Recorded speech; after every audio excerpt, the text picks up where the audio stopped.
Eu cumprimentar a Tatiana. Tatiana, bom dia, um prazer falar com você, tudo bem? Prazer é meu, tudo bem e vocês? Tudo jóia. Eu vou começar te perguntando o seguinte. A série, como eu disse, né, mostra um adolescente envolvido em uma situação extrema, né? Sim. Acusado de homicídio, né? E levanta uma pergunta, ou várias, mas uma delas. Onde estavam os pais desse menino até que isso acontecesse? É possível identificar sinais de alerta, por exemplo, no comportamento dos filhos antes de uma crise tão extrema como essa? Pois é, eu penso que o impacto, né, maior da série é quando a gente se olha enquanto pais, né? Muitas É. vezes eu vou falar nós aqui, porque eu também sou mãe de adolescente, então a gente se pergunta, né? Eu sei que a ficção ela coloca um olhar amplificado, mas isso é real, né? Isso pode acontecer, e acho que é onde machuca mais. Então, eu penso que na série especificamente, o que mostra é que essa ausência, né, dos pais, a falta de comunicação, de diálogo, de envolvimento, né, produz essa situação de depois cair essa culpa, né? Onde eu estava que eu não vi meu filho se transformar no que ele se transformou. Pois é. Então, existe sim essa responsabilidade, né, assim, da gente ter como se a gente está conectado, né, com esse jovem, se a gente está envolvido no dia a dia dele, se a gente consegue fazer essa conexão, muito provavelmente a situação não vai chegar nesse extremo, como chegou desse Aham. personagem, né? Então, tem uma relação muito forte entre a ausência, né, dessa comunhão aí da família com o que o adolescente pôde mostrar aí, né, nesse caso extremo de chegar a cometer esse crime, meio que a longe dos olhos dos pais, Sim. né? Então, acho que o envolvimento, a parentalidade, né, na adolescência, em toda a fase, né, da educação, ela é importante, mas a adolescência, eu penso que é primordial, né, porque o jovem está se transformando, ele está se conectando a outros grupos, e se a gente está distante disso, ele vai cometer coisas que nós não temos como depois proteger, né, de uma maneira saudável. Sim. Quando chega já é tarde, né? Já é tarde, tarde demais muitas vezes, né? Exato. Eu até comentei ontem aqui quando a gente falou sobre a série que eu comecei assistindo querendo achar uma justificativa para tudo aquilo que estava acontecendo. E a primeira foi justamente pensar assim: ele deve ter um lar disfuncional, a família deve ser desestruturada, o pai deve ser abusador, enfim. E aí eu queria entender que até que ponto, né, essas atitudes, elas são de fato um reflexo dessa educação dos pais, ou se tem Uhum. ali uma linha entre as escolhas, uma linha tênue, né, entre as escolhas individuais do adolescente, daquele menino, daquela criança, e essa de fato educação e relação com os pais, né? Que eu acho que tem um pouco do ambiente dos pais, da Sim. educação, mas tem ali também escolhas que são feitas, porque ele tinha, por exemplo, uma irmã que não tinha esse comportamento, né? Completamente Sim. diferente, né? Pois a gente fica buscando o tempo todo, né? Sem dar os spoilers aqui da série, mas a gente Uhum. fica buscando achar um motivo concreto para esse tipo de adolescente, né? Assim, tão pouco empático, né? Tão insensível aos outros. E de fato não aparece, né? Uma característica gritante, ou da família, ou de algum amigo que influencia.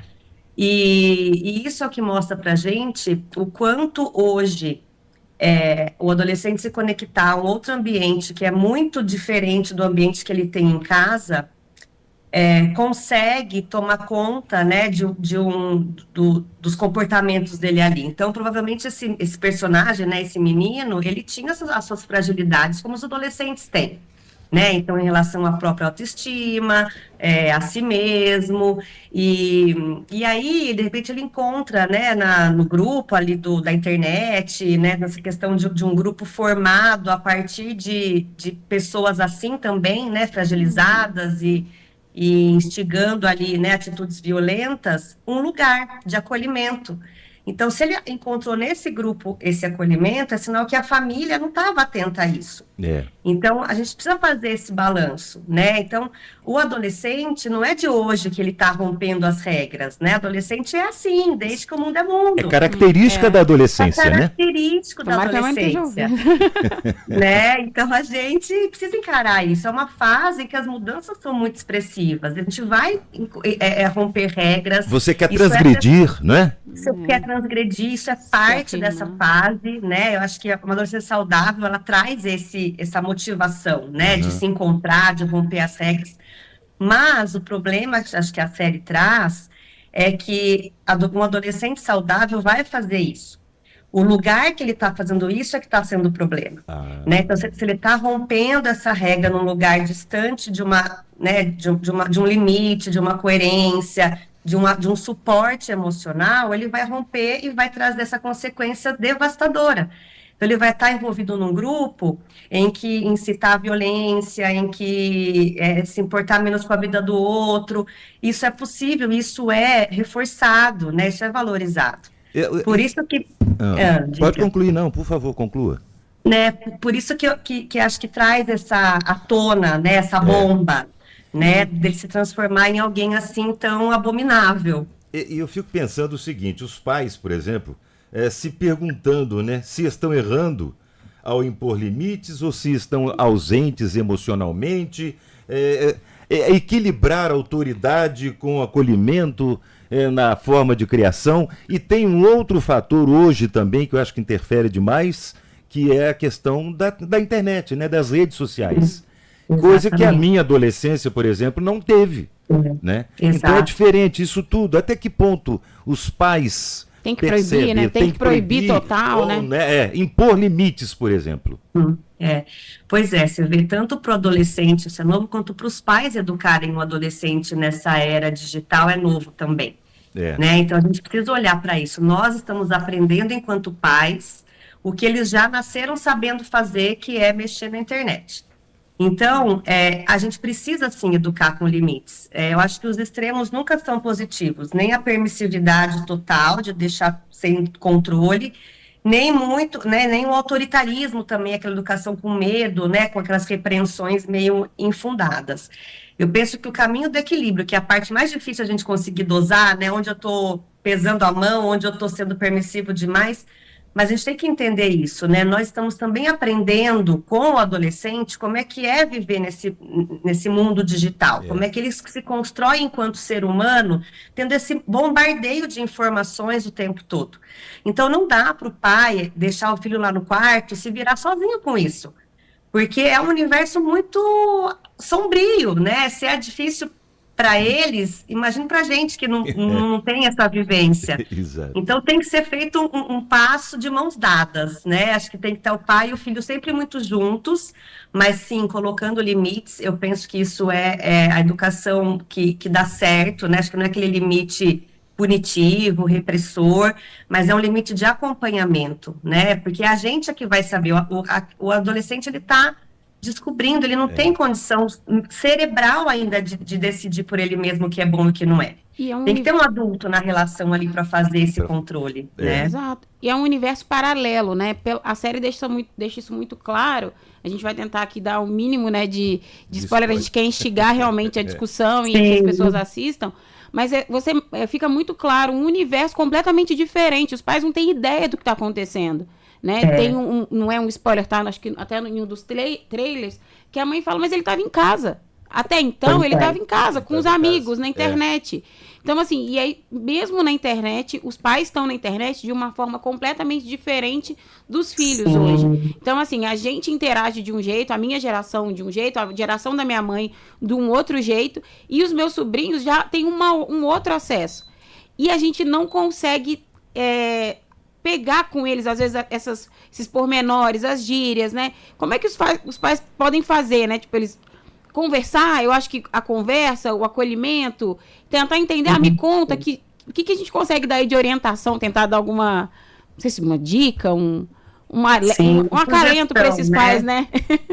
Isso, acho que uma sugestão pode ser que caia bem, né? O adolescente, por mais que ele tenha essa característica de se afastar, né, da família, mas ele gosta muito de ser ouvido. Quando a gente dá importância para o que ele tem para dizer, a gente conquista esse adolescente. Então, se mostrar curioso, né? Então, perguntar, mas o que que esse emoji significa? O que que ele quer dizer? Porque, para mim, às vezes, né, o que a série também traz, né? Um coraçãozinho é um coraçãozinho, mas para o adolescente tem outro significado. Então, me explica qual é esse significado. O que que isso quer dizer? Né? Quase um dialeto diferente para a gente. Então, a série também traz isso, né? Sem também dar o spoiler, mas o filho do policial, ele se coloca de um jeito muito esclarecedor. É o filho mostrando para o pai, olha, você não está indo para o caminho certo. Você precisa entender, eu tô constrangido em ver você dando essas bolas fora, né? Porque a gente dá mesmo, a gente dá umas respostas que não tem nada a ver. Então a gente tem que aprender com eles, né? E não tem outra forma, a não ser perguntando, me explica o que que é isso, né? É interessante, Tatiana, porque a gente percebe que a pior coisa que os adolescentes gostam de ouvir dos pais, por exemplo, é assim, olha, vai por mim porque eu tenho experiência, eu já passei por isso. Ele não quer saber se você tem experiência, ele quer viver a experiência dele, entendeu? Então eu acho que é dar exemplos, né? É dar exemplos, é o seu comportamento. Agora, onde os pais mais falham nesse processo de convivência, de entendimento com os adolescentes? Eu penso que é quando né, quando os pais em geral confiam que o adolescente já está pronto para viver, né? E aí deixa que solta a mão, sabe? Solta a mão, parece que é mais fácil, né? Então ele vai quebrar a cara, depois eu tô aqui se precisar. Mas é como você falou no início, muitas vezes a hora que vai procurar ajuda já é tarde demais, né? Passou. Assim, a coisa já está muito prejudicada. Então, a falha, eu acho que é pensar que a gente, às vezes, coloca, né, na responsabilidade do adolescente tudo aquilo que ele ainda não tem condição de assumir. Então, o acompanhamento responsável, eu penso que tem que ser mais estendido, né? Assim, não é uma proteção, não é fazer por ele, né? Não é ter aquela coisa também de não deixar crescer, mas eu penso que é de estar envolvido, né? O envolvimento, ele demanda tempo, demanda paciência, demanda essa ruptura de nós, né? Assim, eu tenho que entender uma coisa que é difícil para mim, né? Às vezes é chato ver o adolescente ali com aquela coisa, né? Não atrai muito a gente, o adulto, mas é necessário, né? Se a gente está construindo, educando alguém, a gente tem que ter essa responsabilidade, né? Promover essa intimidade dá trabalho. E às vezes a gente peca nisso, né? A gente acha que deixa, né? O mundo cria, a vida né? ensina. O mundo ensina. Acrescentar mais um detalhe nessa situação, Tatiana. Isso também seria reflexo da família moderna, que hoje pai e mãe estão praticamente o tempo todo fora de casa, ou até uma certa idade da criança, a mãe ainda fica. Mas se ela também tem o trabalho dela fora de casa, chega uma determinada idade, principalmente na adolescência, não, o filho ou a filha já sabe se virar sozinho. Eu vou retomar minha carreira, vou trabalhar de novo e tal, e acaba deixando sozinho. Isso também reflete nesse processo, na sua visão? Reflete, porque veja só, antigamente, isso também podia acontecer, mas as referências que o adolescente tinha era sempre alguém da comunidade ali, né? Ou era a escola, ou era alguém da família, um avô, um vó, que cuidava. Então, aquilo ainda era referência, eram pessoas. Hoje, com essa vida aí mais moderna, a referência passou a ser a internet. Então, quem está educando é o algoritmo ali, né? A tela, é aquilo que ele está clicando ali, dando reforçador. Então, a gente perdeu esse controle. A referência passou a ser uma outra coisa que muitas vezes é bagunçada, desordenada, preconceituosa. Então, perdeu-se aquela referência, né? Então, eu acho, sim, é um reflexo da nossa sociedade hoje, né? Mas que tem trazido aí esses resultados desastrosos, né? Exato. Tem que ser repensado. Eu escuto muito, assim, das minhas amigas que já são mães, eu ainda não sou mãe, que maternidade vem muito atrelada a essa culpa, né? A paternidade também. Você tá sempre ali, e na série eles abordam muito isso, assim, né? Sim. Onde eu errei, o que eu fiz, aonde que tá ali. E aí, como que esse pai vai lidar com esse sentimento de culpa? O que ele faz com ele, né? Porque é isso, você tem que cuidar do filho, mas tem que cuidar de você também, né? Isso, sim. Eu espero que a série continue, até pra gente ver o desenrolar dessa família, né? Porque, imagino ali a trama que dá para fazer em relação a esses sentimentos dos pais, da família como um todo. E é preciso, sim, ajuda. Acho que, lógico, quando chega num caso desse, está todo mundo doente ali também, né? Então, precisa ter um acolhimento para a família. Eu penso que os pais precisam buscar ajuda quando percebem que saiu do controle, que também não estão bem em relação a isso, até mesmo para educar o adolescente. A gente tem que reconhecer nossa limitação, né? Não estou conseguindo sozinho, procura ajuda. Eu acho que dentro da sua comunidade ali, às vezes, né, nos parentes e tal, mas se não for suficiente, uma ajuda fora, um profissional, um apoio da escola, né, que a escola esteja preparada, porque a série mostra que a escola também não tem preparo nenhum para lidar com o adolescente, né? Mas acho que é buscar, né, esse apoio, essa referência no lugar correto. Exatamente. Né? Eu também espero que continue, apesar dos autores já terem ainda não foi renovado, vamos ver. Que não renovaram. A ideia é justamente deixar tudo aberto para a gente conversar, para a gente discutir. Mas é interessante, eu acho que vale a pena. E eu queria, Tatiana, agradecer imensamente sua participação, né, Nath? É muito agradecer. Muito bom, papo excelente. E talvez voltemos a falar sobre isso, porque eu tenho certeza que isso ainda vai causar mais rebuliço na sociedade. À medida que as pessoas forem assistindo, as dúvidas e os pepinos vão aparecendo, com certeza. Bom que a gente pode falar sobre isso, né? O tema cresce e a gente só evolui. Exatamente. Obrigado pela participação, pela disponibilidade, viu, Tatiana? Muito obrigado mesmo. Eu que agradeço. Ótimo dia para vocês. Para você também, querida. Tchau. Obrigada. Tchau.